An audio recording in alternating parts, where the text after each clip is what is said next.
Hello everyone, welcome back to Charumoga inspires. तो कैसे हैं आप सब? इस टाइम एग्ज़ाम के पीक सीज़न में आपको स्ट्रेस लेवल काफ़ी बढ़ गया होगा। आपके प्रैक्टिकल्स शुरू होने वाले हैं, तो वो स्ट्रेस को कोप अप करने के लिए आई वुड रिकमेंड आप लोग मेडिटेशन करें, आप लोग प्रे करें ताकि आपके एग्ज़ाम्स अच्छे हों, एज वेल एज अपना स्ट्रेस लेवल कम कीजिए। कुछ लाइट से एक्सरसाइजेस, म्यूज़िक या डांस करके अपने आप को हमेशा काम डाउन रखें, अपने आप को कूल रखें। तो चलते हैं आज के लेसन की तरफ, the third level. And this chapter is also based upon the stress level. Charlie, जो कि इस स्टोरी का प्रोटैगनिस्ट है, वो एक स्ट्रेस से गुजर रहा है। जैसे कि आपके प्रैक्टिकल एग्जाम्स आ रहे हैं और आपको प्रैक्टिकल एग्जाम में जाने से कुछ सेकंड पहले आपका फ्रेंड कहता है कि जो एग्जामिनर है वो बहुत ज़्यादा डिफ़िकल्ट क्वेश्चंस पूछ रहा है, मेरी तो जान ही निकल गई। और आप वहाँ पे जाने वाले हैं, आपको और डर लगना शुरू हो जाता है, आपका स्ट्रेस लेवल और बढ़ जाता है। तो वो स्ट्रेस लेवल आपको उस टाइम पे 1 मिनट के लिए आपका मन करता है कि काश मैं एक ऐसी जगह चला जाऊं जहाँ पे मेरे को यू नो मेरी तरह का वर्ल्ड हो, वो रियलिटी से दूर हो, और मैं वहाँ पे बस मुझे कोई भी एग्जाम्स का, प्रैक्टिकल्स का कोई भी स्ट्रेस ना हो। आप एक इल्यूशनरी वर्ल्ड में जाना चाहते हैं जो एग्जिस्ट नहीं करता। और यही कहानी है हमारे प्रोटैगनिस्ट की, चार्ली की, जो कि रोजमर्रा की जिंदगी यानी कि अपने काम में इतना ज़्यादा ऑक्यूपाइड हो चुका है। He needs some space, he needs some rest. और उसकी कुछ हॉबीज है, जैसे कि जिसको बोलते हैं हम philately, art of collecting stamps. और वो हॉबी में, वो उस जगह में जाना चाहता है जहां उसको पीस मिले, सोलेस मिले, शांति मिले। So let's start this most difficult chapter, which is faced by the students in their board exams, the third level. आज इस क्लास के थ्रू इस चैप्टर को बहुत इजी वे में बताऊंगी। मैं सारे करेक्टर एनालिसिस को डिस्कस करूंगी, वो वाले क्वेश्चन डिस्कस करूंगी जो बच्चों को अटेम्प्ट करने नहीं आते हैं और वो एग्जाम्स में आ सकते हैं। इसमें आपको कॉम्पिटेंसी बेस्ड, एनालिटिकल बेस्ड, हर तरह के आपको क्वेश्चंस करवाऊंगी जिससे आपकी प्रॉब्लम्स को मैं सॉर्ट आउट कर सकूं और आपका स्ट्रेस लेवल और कम कर सकूं। तो चलिए चलते हैं द थर्ड लेवल की तरफ। सबसे पहले we should know who is the author. ज़्यादा कुछ नहीं आपको इसमें से याद करना, like you must know the name of the author. He is Jack Finney, but his full name was Walter Brayton. You can just go through Jack Finnen, that's sufficient. आपको पता होना चाहिए he belongs to USA and he died in the year 1995. And इनके जो works होते हैं basically they are based upon science fiction and thriller. जो simple stories होती हैं वो रोमांटिक में आती है, नरेटिव्स में आती हैं, बट ये जो स्टोरी होती है इनकी, जॉन जैक फिने की, ये बेसिकली साइंस फिक्शन के ऊपर है। जैसे आपने क्लास 11 में एडवेंचर किया था, moving into the parallel world, ऐसे ही जैक फिनी का यौना है कि वो अलग तरह की साइंस फिक्शन स्टोरीज लिखते हैं जो फैंटेसी भी होती हैं, जिसमें आप टाइम ट्रैवल भी कर रहे हैं, इमेजिनेटिव भी हैं, नॉस्टैल्जिक भी बनाती हैं, और रियलिटी और फैंटेसी के बीच की बात करती हैं। So let us explore in the story third level. The third level Finney explores escapism and the human desire to escape the pressures of modern life through a fantastical narrative. Third level में ये line को आप लिख लें, Jack फिने ने क्या explore किया है? एस्केपिज्म, एस्केप होना, भाग जाना, दूर भाग जाना अपने ह्यूमन डिजायर्स से, क्योंकि मॉडर्न वर्ल्ड में इतना सारा प्रेशर है। तो उन्होंने ये चीज को कैसे ब्यूटीफुली पोर्ट्रे किया है अपनी स्टोरी में। तो this is what we are going to discuss. बच्चों, again I just let you know कि ये चैप्टर की बिगनिंग आप फिर भी समझ सकते हैं, लेकिन जहाँ मिडल और एंड आता है बहुत सारे बच्चों को ये समझ नहीं आता। मैंने स्पेशली इस वीडियो में एंडिंग को बहुत अच्छे से एक्सप्लेन करके नोट्स आपको प्रेजेंट किए हैं। वो नोट्स को आप जरूर लिखें ताकि ये चैप्टर आपके लिए बहुत आसान रहे एग्जाम्स में और आप लोग आराम से इसको सॉर्ट आउट कर सकें। चलिए चलते हैं इस स्टोरी की सेटिंग और प्लॉट की तरफ। अब आप सोच रहे होंगे हमें क्या लेना देना सेटिंग या प्लॉट से, वो कौन सा आएगा एग्जाम में। Then you are wrong. Setting का क्वेश्चन एग्जाम में आता है, हर स्टोरी का आता है, आपको उसको कर कर जाना है। अब सेटिंग देखते हैं इस स्टोरी की, बहुत इंपॉर्टेंट है। लोकेशन है grand central station, comma New York city, जहाँ पे चार्ली रोज जाता है, वो रोज ट्रैवल करता है। एग्जाम्पल, आप दिल्ली में अगर जो बच्चे रहते हैं उनको मालूम है कि अगर उनको स्कूल जाना है, उनके पेरेंट्स ऑफिस में जा रहे हैं, तो मेट्रो इज दी स्टेशन जहाँ से वो रोज अपनी मेट्रोस को चेंज करके अपने वर्किंग प्लेसेस पे, ऑफिस पे जाते हैं। तो ऐसे ही न्यूयॉर्क सिटी में उनका जो मेट्रो स्टेशन है, it is called as grand central station and it revolves around its imagine third level. अब बच्चे सोचते होंगे थर्ड लेवल का मीनिंग क्या है, तो चलिए इसको थोड़ा आसान करके बताती हूँ हमको थर्ड लेवल का मतलब क्या होता है। बच्चे, जब हम मेट्रो स्टेशन में जो बच्चे जाते हैं, ट्रैवल करते हैं, जिन्होंने मेट्रोस को देखा है, वो बच्चों के लिए ये बहुत इजी है इसको समझना। आप सबको पता है जो मेट्रो है वो बेसिकली बेसमेंट्स में होती है और अलग अलग रूट्स पे जाने के लिए उसके अलग अलग एरियाज, लोकेशंस बनी होती है। ऐसे ही जो ग्रैंड सेंट्रल स्टेशन है न्यूयॉर्क का, उसके 2 लेवल्स हैं और जो ऑथर है, जो चार्ली है, वो रोज उस 2 लेवल्स के थ्रू वहां ट्रैवल करता है।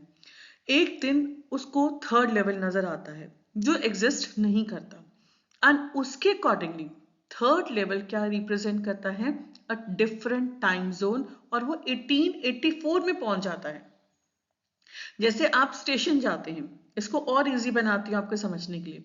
आप स्टेशन जाते हैं, स्टेशन पे प्लेटफॉर्म 6 है, ठीक है, प्लेटफॉर्म नंबर 1 2 3 4 5 6। अगर आप डेली पैसेंजर हैं, डेली ट्रेन से ट्रैवल करते हैं, तो कभी प्लेटफॉर्म नंबर 1 पे गाड़ी रुकती है, कभी 2 पे, कभी 3 पे, कभी 4, कभी 5 या कभी 6 पे। लेकिन एक दिन आपको लगता है कि मैं उतर गया हूं प्लेटफॉर्म नंबर 7 पे, लेकिन वो नहीं है वहां पे, वो एग्जिस्ट नहीं कर रहा, ये उसके सबकॉन्शियस माइंड में एग्जिस्ट कर रहा है। जी हाँ, अब आपको शायद समझ पड़ जाए कि वो पहुंच जाता है पास्ट में, टाइम ट्रैवल करता है इन द ईयर 1894।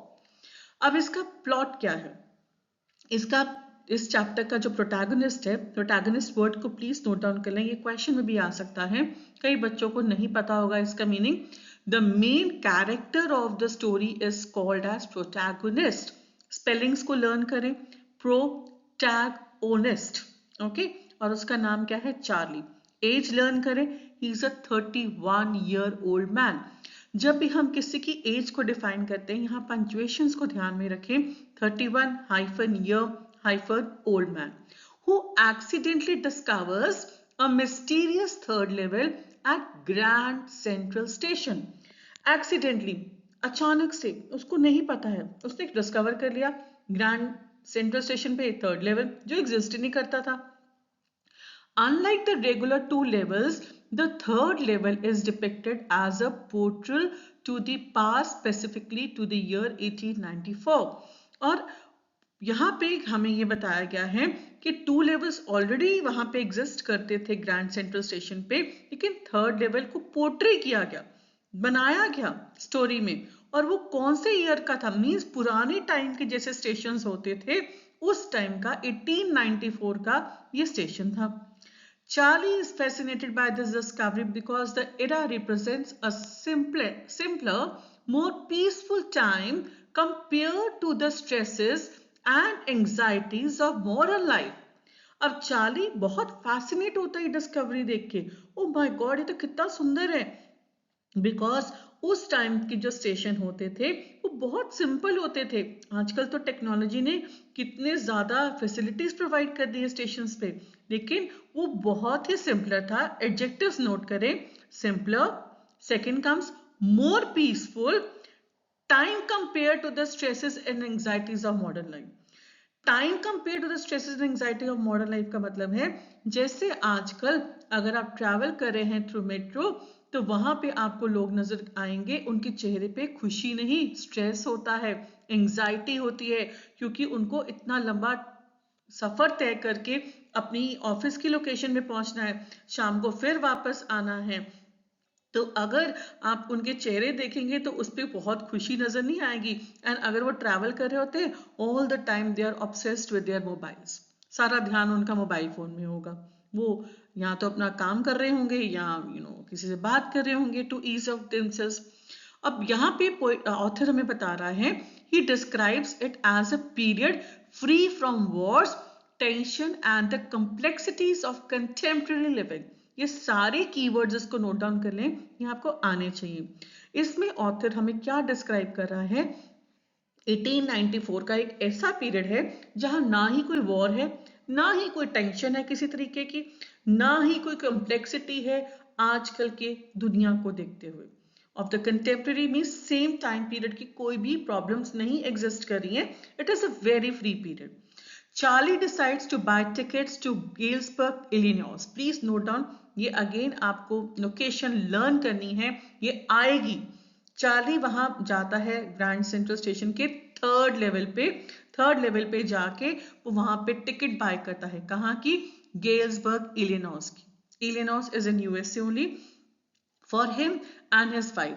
और वो टिकट किस लिए बाय करता है? अपने लिए और अपनी वाइफ के लिए। उसका नाम है लुइजा। यू मस्ट नो, वो आएगी नहीं इसमें, but like you should know she is a minor character, आपको पता होना चाहिए। Hoping to escape the demands of modernity and live a quieter life in the past.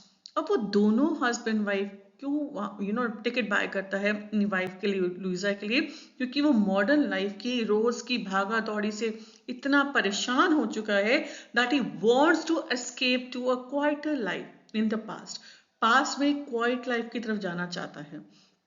However, his attempt is unsuccessful because modern currency is not accepted in 1894. लेकिन उसकी attempt successful नहीं होती है, unsuccessful होती है, क्योंकि मॉडर्न करेंसी जो है वो 1894 में एक्सेप्ट नहीं होती। अगर आप आज की करेंसी को 1947 के टाइम की करेंसी के साथ कनेक्ट करेंगे तो वो नहीं चलेगी, it is old. New currency works during the new time, modern period only. So he resolves to exchange his money for old style currency but fails to find the third level again. अब उसको जब वो ticket counter पे जाता है अपनी currency exchange करवाने के लिए, बट अनफॉर्चुनेटली उसकी करेंसी एक्सचेंज नहीं होती है क्योंकि वो पुरानी करेंसी है। इसलिए वो ओल्ड स्टाइल करेंसी लेने के लिए बैंक जाता है, लेकिन जब वो वापस आता है तो क्या देखता है, अरे ये क्या हुआ, थर्ड लेवल तो है ही नहीं, वो एग्जिस्ट ही नहीं करता। So this is what makes the complexity of this chapter कि थर्ड लेवल कहाँ एग्जिस्ट करता था, सिर्फ उसके सबकॉन्शियस माइंड में। चार्ली चाहता था एस्केपिज्म, वो चाहता था अपने पास्ट में एस्केप करना। सो that is why the third level only existed in his mind. अब हम देखते हैं इंटरवीविंग नरेटिव्स क्या है इस चैप्टर में। The story takes a twist when Charlie discusses his discovery with his psychiatrist friend Sam. इंटरवीविंग का मतलब है इस स्टोरी के साथ एक और स्टोरी कनेक्ट हो जाती है। वो कौन है? ये नया कैरेक्टर आता है जिसका मतलब है, जिसका नाम है सैम। सैम कौन है? सैम चार्ली का फ्रेंड है। अब यहाँ पे एक ट्विस्ट आता है, उसका फ्रेंड कौन है? साइकेट्रिस्ट। जब भी किसी को माइंड की प्रॉब्लम होती है, ज्यादा डीप थिंकिंग की प्रॉब्लम होती है, स्ट्रेस की प्रॉब्लम होती है, एंजाइटी की प्रॉब्लम होती है, तो वो किसके पास जाएगा? अब कोई ना कोई साइकेट्रिस्ट के पास जाएगा। And here Charlie is quite lucky because Sam is his friend also and doctor also, is a psychiatrist even, who dismisses it as a mere escapist fantasy. और सैम यहाँ पे उसको समझाता है, चार्ली उसके पास जाता है, उसको बोलता है यार मुझे ना आज थर्ड लेवल नजर आया, लेकिन मैं जब करेंसी लेने गया, क्योंकि थर्ड लेवल जो था वो स्टेशन पे एग्जिस्ट नहीं कर रहा था, एकदम से वो आ गया और वो 1894 का थर्ड लेवल था। तो जब वहाँ की मैंने देखा, वहाँ का पूरा का स्ट्रक्चर डिफरेंट था, वहाँ लाइट्स डिफरेंट थी, वहाँ की जो ड्रेसेस पहनी थी वहाँ के टीटी ने, जो क्लेरिकल डिपार्टमेंट था उनके सबके तो बिल्कुल डिफरेंट थे। तो फिर उन्होंने जब मैंने करेंसी एक्सचेंज करवाने की कोशिश की, उन्होंने मेरी करेंसी नहीं एक्सेप्ट की, तो उन्होंने बोला कि आप बैंक से चेंज करा के आओ। तो मैं बैंक से जब वापस लौटा तो वहां पे तो थर्ड लेवल एग्जिस्ट ही नहीं कर रहा था। अब ये सुनकर सैम 2 मिनट के लिए चुप होता है, फिर उसको आंसर देता है, उसको बोलता है you have escaped the reality. तुम एस्केप किए थे अपनी जो रियलिटी, रियल लाइफ से, तुम एक फैंटेसी वर्ल्ड में चले गए थे। तो later Charlie finds a letter from Sam dated 1894 hinting that Sam himself may have traveled to the past and chosen to stay there. और कुछ देर बाद वो समझ जाता, चलो वहां से चला गया। कुछ देर बाद चार्ली को अपने फ्रेंड सैम की लेटर मिलती है जिसमें उसको पता लगता है कि वो तो खुद ही टाइम ट्रेवल कर गया और वो 1894 में पहुंच गया और वहां पे वो ग्रेन्स वगैरह ये सब सेल कर रहा है। So this is a very surprising thing. इसको अभी मैंने ब्रीफ में एक्सप्लेन किया, डिटेल एक्सप्लेनेशन आ रही है इन द नेक्स्ट थिंग्स। अब चलते हैं वेरी इंपॉर्टेंट क्वेश्चन की तरफ, जो कि है हमारे स्टोरी की थीम क्या है। So this story has got 4 themes. First is called as escapism, second is called as illusion versus reality, third is called as nostalgia, and fourth is called as psychological depth. So please note down, escapism means bhagna. The story highlights the human tendency to seek refuge in the past or alternate realities to escape modern life's chaos and stress. अब ये story क्या highlight कर रही है कि human being क्या मांग रहा है कि मैं प्रेजेंट लाइफ से एस्केप होके, रियलिटी से एस्केप होके, जो मॉडर्न लाइफ में क्योस, इतना ज्यादा क्योस, पैनिक, स्ट्रेस है, उसको एस्केप करके पास में जाऊं जहां शांति थी। अगर आप आज भी देखें, लोग सिटी की तरफ भागते हैं, but when they come to city they miss the village life because that is full of peace, that is not full of any kind of stress, वहां कोई क्योस नहीं है, शांति है। Then comes illusion versus reality. Illusion means जो दिखता है वो है नहीं, it's all illusionary, like a mirage that we see in the desert. The narrative blurs the line between what is real and imagined, questioning the reliability or perception. इस narrative में एक blur line है, blur means एक धुंधली line है कि reality क्या है, इमेजिन क्या है, क्या क्वेश्चन कर रहे हो, रिलेटिबिलिटी को लेके, परसेप्शन क्या है, आप ये क्या सोचते हो, क्या समझते हो, क्योंकि रियलिटी में वो इन चीजों को फेस नहीं कर पा रहा, स्ट्रेस को फेस नहीं कर पा रहा। So that is why he goes to the illusionary world. Next आता है नॉस्टैल्जिया। नॉस्टैल्जिक का मतलब होता है बच्चे, जब आपको पुरानी चीजों की याद आती है, that makes you nostalgic. For example, my mother eight 66, उसको भी नॉस्टैल्जिया फील होता था जब वो मदर से दूर जा रही है। और जब आप फोटोग्राफ पोएम भी देखी थी आप लोगों ने क्लास 11th में, उसमें भी जो पोएटेस है, she felt quite nostalgic because she was leaving her mother. She saw her mother dying. अब उसको पुरानी यादें जब आपको आती हैं अपनी पुरानी जिंदगी की, that makes you nostalgic. So it reflects the yearning for a simpler, idyllic past that contrasts sharply with the complexities of contemporary life. इसमें क्या आप वो ऑथर देखता है, रिफ्लेक्ट कर रहा है एक सिंपल लाइफ की तरफ, आइडियलिक पास्ट जो बहुत अच्छा था, शांति से भरा था, और आज की जिंदगी की कोई भागदौड़ नहीं थी, कोई कॉम्प्लेक्सिटी नहीं थी of the contemporary life. Next आता है साइकोलॉजिकल डेप्थ। साइकोलॉजिकल डेप्थ का मतलब है बच्चे, चार्ली क्या डिस्कवर करता है, symbolises a psychological coping mechanism representing his desire to avoid the challenges of his time. वो जो आजकल की मैकेनिज्म लाइफ है, डिजायर्स जो है उसको अवॉइड करके he moves to the past, he उसकी जो साइकोलॉजिकल माइंड में जो प्रॉब्लम्स चल रही हैं वो डिस्कवर करता है कि मैंने ये क्या मैं क्यों ये सब कुछ देख रहा हूँ। थर्ड लेवल तो एग्जिस्ट नहीं करता क्योंकि वो अपने चैलेंजेस को अवॉइड करना चाहता है, he can not face his challenges in the present time. Now what is the ending? Ending का क्वेश्चन भी एक आता है, you should no. The story leaves readers pondering. Pondering means thinking whether the third level was real or a figment of Charlie's imagination. ये line को लिख लें, बहुत इंपॉर्टेंट है, figment of Charlie's imagination. अब रीडर जब इस स्टोरी को पढ़ते हैं तो ये सोचने पे मजबूर हो जाते हैं कि थर्ड लेवल क्या वाकई में एग्जिस्ट करता था या ये चार्ली की एक इमेजिनेशन थी। The letter from Sam adds a layer of mystery, suggesting that there might indeed be a portal to the past. अब सैम को जो लेटर मिलती है, इस जो लेटर वाला क्वेश्चन है मैंने एंड में बहुत अच्छे से आपको एक्सप्लेन करना है, वो पूरा आंसर आपको एक्सप्लेन करके बताऊंगी। एंड में चार्ली को सैम से एक लेटर मिलती है और वो लेटर जो है it is full of mystery.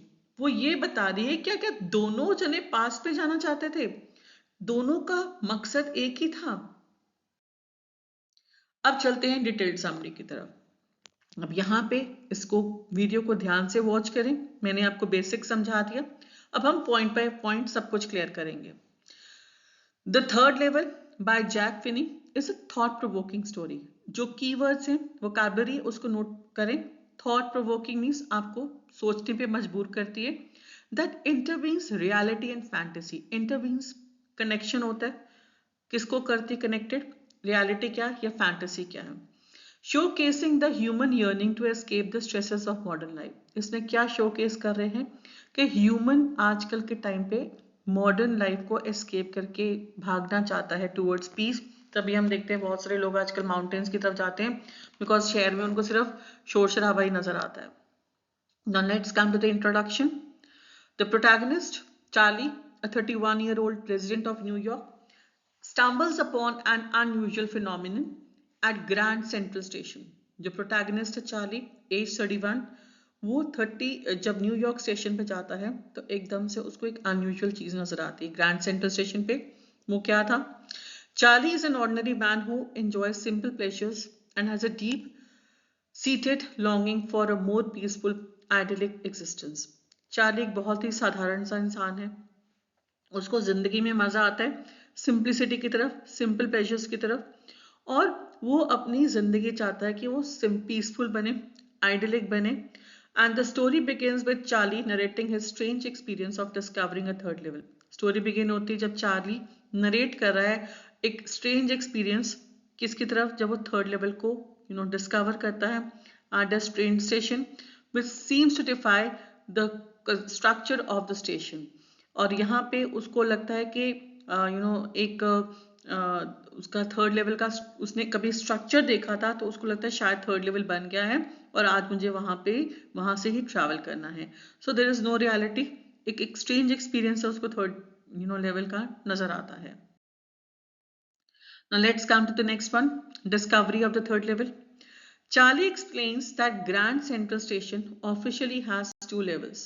However, during one of his usual walks to the station, he becomes disoriented and stumbles upon a mysterious third level. This level appears distinctly different from the modern station. Charlie explain कर रहा है इसमें कि एक दिन उसको grand central station का third level नजर आता है, ठीक है, और उसके नॉर्मली सिर्फ 2 लेवल्स होते हैं। जैसे मैंने आपको बिगनिंग में एक्सप्लेन किया था कि जब हम ट्रैवल करते हैं हमें पता होता है अगर आप डेली पैसेंजर हैं कितने स्टेशंस हैं, कितने आपको लेवल्स आएंगे। तो यहाँ पे उसको पता है कि यहाँ पे 2 ही लेवल्स हैं। And however, during one of his usual walks to the station, he becomes disoriented and stumbles upon a mysterious third level. लेकिन एक दिन क्या होता है, जैसे ही वो चल रहा होता है, स्टम्बल का मतलब है एकदम वो रुक जाता है, एक ऐसी साइड पकड़ लेता है जहां पे वो एक मिस्टीरियस अजीब से थर्ड लेवल पे पहुंच जाता है जो कि अभी नहीं बना था, नहीं एग्जिस्ट कर रहा था ग्रैंड सेंट्रल स्टेशन पे। This level appears distinctly different from the modern station. और आजकल का जो मॉडर्न स्टेशन था न्यूयॉर्क का ग्रैंड सेंट्रल, उससे बहुत अलग था। क्यों अलग था? क्योंकि वो 1894 का स्टेशन था, ठीक है। The third level is described as having dim gas lights, old-fashioned spittoons, brass custodals, and an overall atmosphere by a bygone era. ये सारे keywords note कर लें, ये आ सकता है question. Describe the third level station as depicted by Charlie. तो वो क्या देखते हैं कि वहां पे गैस लाइट्स हैं, गैस लाइट्स जैसे कि आजकल हम देखते हैं बल्ब्स बड़े बड़े होते हैं जो गैस के थ्रू चलते हैं। और ये ओल्ड फैशन वहाँ पे सारी वायरिंग थी, केबल्स थी, ब्रास के सब जो भी था यूज हो रहा था, जितने भी पिलर्स बने हुए थे। एंड ओवरऑल जो एटमॉस्फेयर था पूरा का पूरा वो थर्ड लेवल का वो पुराने टाइम का था, that is called as bygone era. The people on this level are dressed in 19th century attire. अब ये नोट डाउन करें, वहां के जो लोग थे वो 19th सेंचुरी के अटायर में कपड़े पहने हुए थे, wearing bowler hats, pocket watches and dresses with high collars. उन्होंने बोलर हैट्स पहनी हुई थी राउंड टाइप की, पॉकेट वॉचेस थी, पहले जमाने में ड्रेस पे नहीं पॉकेट में वॉचेस डालते थे, and dresses with high collars. Dresses थी high collars वाली. There are fewer signs of stress and rush. Instead, the environment is calm and inviting. तो वहां पे जो स्टेशन था वो उस पे साइन नजर आता कि बहुत लोग बहुत कम स्ट्रेसफुल हैं. इंस्टेड बहुत ही पीसफुल काम एटमॉस्फेयर है. यू नो पुराने ज़माने में जो लोग ट्रैवल करते थे ना वो बहुत पीसफुली जाते थे काम पे, उनको कोई रश नहीं होता था. जैसे कि मुंबई में भी देखते हैं, वहाँ की लाइफ लाइन उनकी ट्रेन्स हैं, लोकल ट्रेन्स हैं. तो अगर पुराने ज़माने की कोई भी आप मूवी उठा के देख लें जिसमें लोकल ट्रेन्स के बारे में लोग ट्रैवल करते नजर आएंगे तो वो हंसी खुशी जा रहे ट्रैवलिंग कर रहे हैं. But this was not over there. Charlie realizes that this level is not a part of his present but a portal of the year 1894. अब चार्ली को पता लगता है कि जो मैं ट्रैवल कर रहा हूँ यहाँ पे थर्ड लेवल पे आया हूँ ये आजकल के टाइम का स्टेशन नहीं है, ये 1894 का है. The discovery fascinates him as 1894 seems to represent a simpler, peaceful time without the anxieties of modern life. और उसको बहुत ही satisfying लगता है यहाँ आके कि वो यही तो चाहता था, वो शांति तो चाहता था और उसको मिलती है. He finds this third level simpler, peaceful and without any anxiety of the modern life. So this is how he travels. अब हम नेक्स्ट पॉइंट पर आते हैं, Charlie's desire to escape. Overwhelmed by the serenity of 1894. Serenity का मतलब क्या है? Calmness. जो बच्चों को सेरेनिटी लर्निंग होता है वो कामनेस कर सकते हैं. Charlie decides he wants to escape the hectic life of 20th century New York. Charlie decide करता है कि मुझे अभी जो हेक्टिक लाइफ है उसको छोड़ के न्यूयॉर्क की 19th सेंचुरी में वापस जाना है 1894 में, क्योंकि उसमें कामनेस है, पीस है, सेरेनिटी है. He dreams of living in Galesburg, Illinois, a place he describes as a perfect small town with friendly people, fresh air and a slower pace of life. Please लिखेंगे सभी points को, बहुत important है. वो कहाँ रहना चाहता है? He wants to live in Galesburg. Galesburg कहाँ है? इलिनॉइस में है. अब हम देखते हैं कि उसको जो जगह चाहिए वो तो चाहिए पीसफुल, और यहाँ पे इलिनॉइस गेल्सबर्ग में he is finding out people, they are very friendly. वहां पे फ्रेश एयर है, खुली हवा है, ताजी हवा है and slower pace of life. Pace मतलब स्पीड, जिंदगी भाग नहीं रही है, वो बहुत स्लो है. ठीक है. So Charlie attempts to buy 2 tickets to Galesburg for himself and his wife Louisa. इसलिए चार्ली गेल्सबर्ग स्टेशन से 2 tickets बाय करता है, एक अपने लिए और एक अपनी वाइफ लुइसा के लिए. But encounters a problem. लेकिन वहां उसको प्रॉब्लम हो जाती है. क्या प्रॉब्लम है? करेंसी की. बिकॉज उसके पास कौन सी करेंसी थी? मॉडर्न डे की, which was not valid in the year 1894. Determined to make the escape, Charlie decides to exchange his modern money for old style currency to make the transaction possible. और यही बात मैं आपसे पूछना चाहूंगी, अगर आप पुराने टाइम पे पहुंच जाए 1947 या 1900 में पहुंच जाए तो आप क्या करेंगे? वहां आपको कहीं जाना है, अपने ट्रैवल करना है, आपके पास जो करेंसी है वो ही सबसे बड़ा आपके लिए मुसीबत का कारण बनेगी, because you can not travel anywhere without a currency.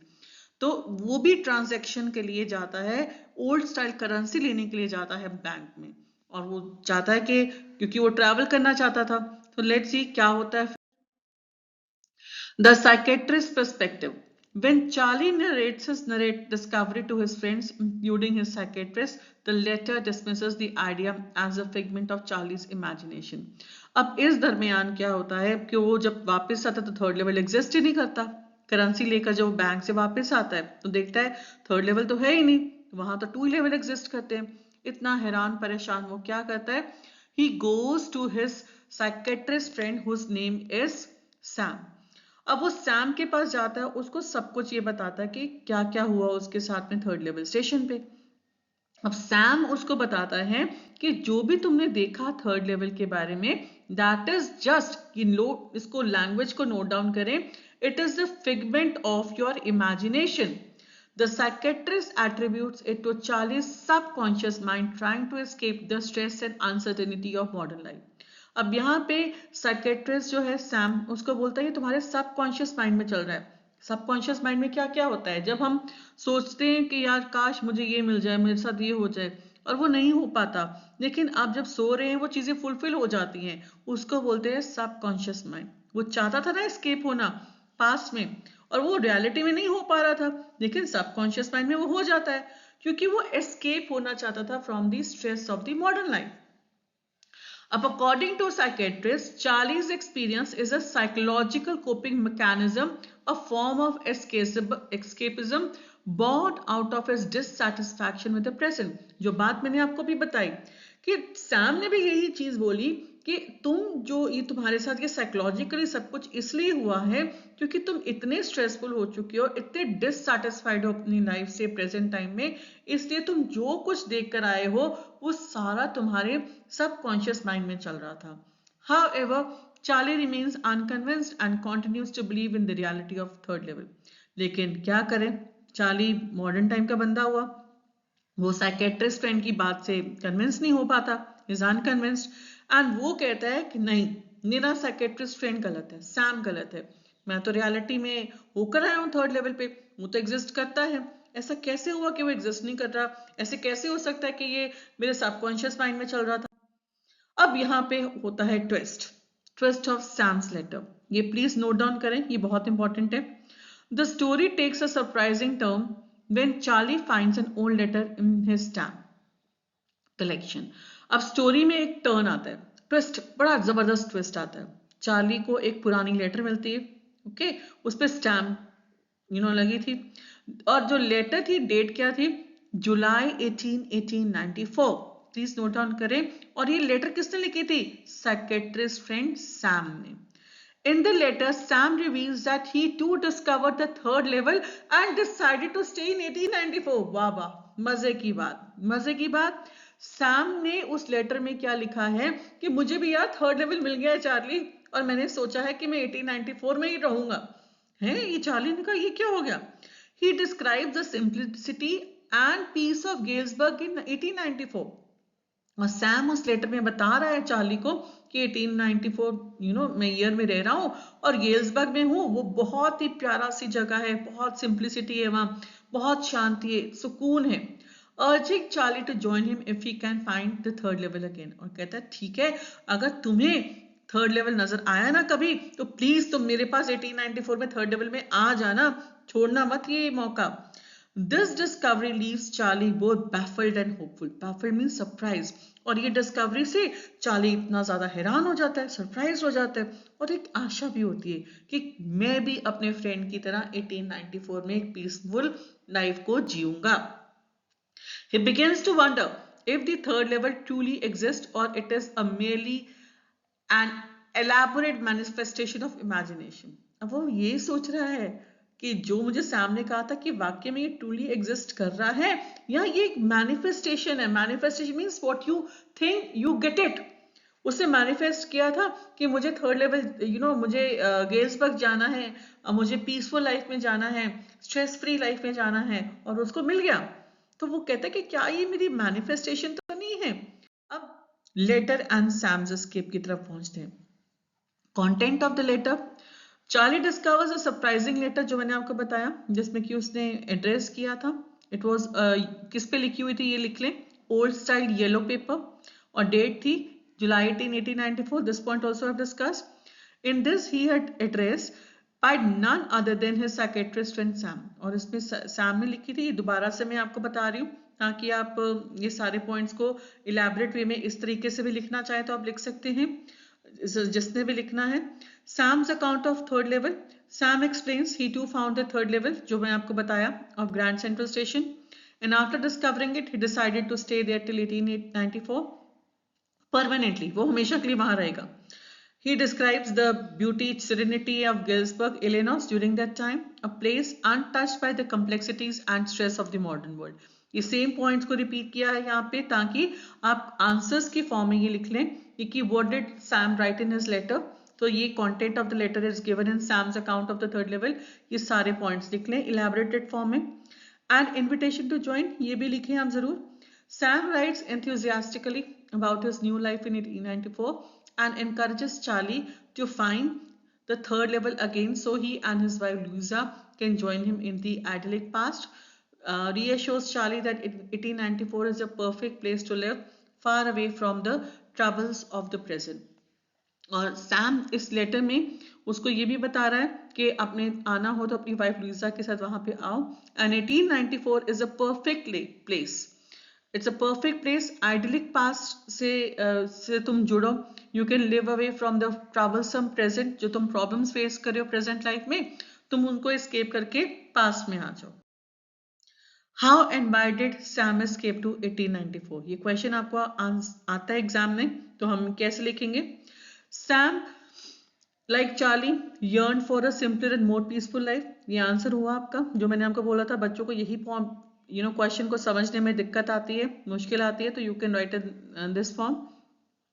Despite being a psychiatrist who initially dismissed Charlie's discovery of the third level as escapism or a psychological illusion, Sam himself eventually succumbed to the allure of the past.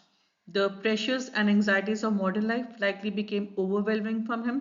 The pastoral, slow-paced life of Galesburg with its friendly people and tranquil environment offered an irresistible escape. तो यहाँ पे हमारे keywords क्या क्या हुए? Escapism, psychological illusion, illusion मैंने बताया जो चीज है नहीं लेकिन आपको नजर आती वो है, जैसे कि थर्ड लेवल, तो वो इवेंचुअली कहाँ पे जाता है? Towards the past.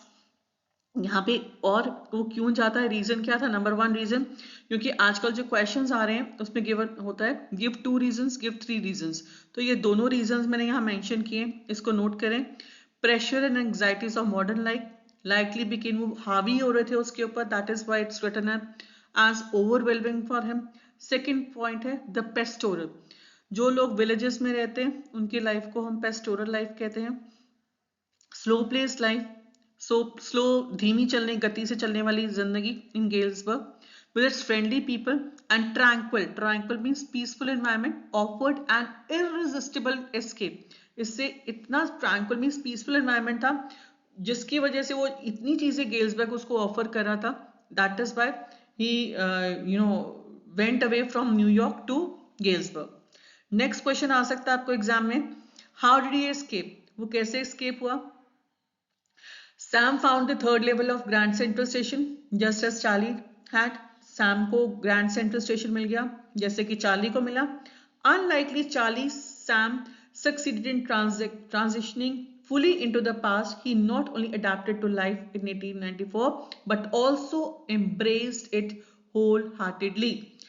चार्ली को की तरह सैम को भी थर्ड लेवल मिला, वो पास्ट में गया, लेकिन उसने, चार्ली ने उसको दोबारा जब वो गया तो उसको थर्ड लेवल नजर नहीं आया, लेकिन सैम वही रहा, उसको एम्ब्रेस किया, उसको गले लगा, 1894 में ही रहा, जबकि चार्ली नहीं जा पाया।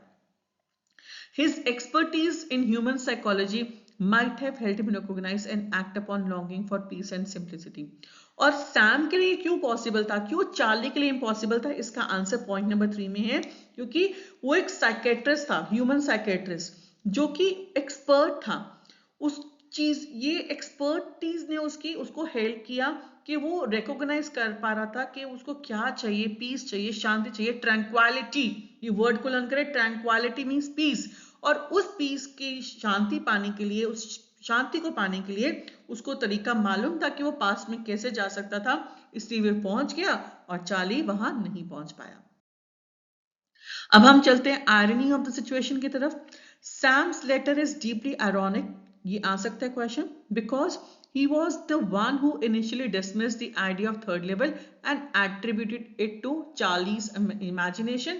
His eventual escape into 1894 proves that even the most rational and skeptical minds can harbor a hidden desire for escapism. अब क्वेश्चन को समझते, आयरनी का मतलब क्या होता है? ऑपोजिट। आप सोचते कुछ है, होता कुछ है, कि कहाँ सैम चार्ली को कह रहा था कि तू थर्ड लेवल तो कोई एग्जिस्ट नहीं करता, ये तेरे सबकॉन्शियस माइंड में सब हो रहा है, और वो खुद ही पहुंच जाता है।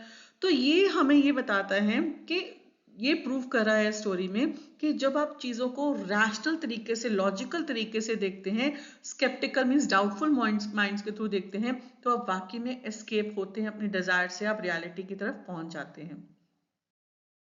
अब कंक्लूजन देखते हैं, Sam's letters about significance. Sam's letter serves a climax of the story, adding a layer of mystery and validating Charlie's belief in the existence of the third level. It highlights the universal yearning for a simpler, happier existence and leaves the reader questioning whether the third level was real, a shared psychological phenomenon, or an allegory for hope and nostalgia. Please note down. Conclusion या significance Sam की letter का अगर question आता तो आप क्या बताएंगे? ये हमें क्लाइमेक्स में पता लगता है कि ये एक मिस्ट्री है, जिससे कि हमें चार्ली की बिलीफ के ऊपर हम कि उसने थर्ड लेवल देखा था, हम खुद हैरान हो जाते हैं। इससे हमें ये हाईलाइट कर रहा है ये चैप्टर कि जो इंसान सिंपल लाइफ की तरफ जाना चाहता है, हैप्पी रहना चाहता है, तो ये रीडर्स के लिए भी क्वेश्चन मार्क है कि ये क्या एक साइकोलॉजिकल फिनोमिनन था, एक होप को पाने का, आपको नॉस्टैल्जिक बनाता है, तो what is this story about? So ये रीडर्स के लिए भी एक क्वेश्चन बन गया। So here I come to the end of the chapter, the third level, और बहुत ही इजी वे से मैंने आपको सारे पॉइंट्स एक्सप्लेन कर दिए, लेकिन फिर भी आपके कुछ क्वेश्चन हो तो please do let me know. Please do like, share and comment and subscribe to Charumonga Inspires, and thank you for being with me. Thank you all of you.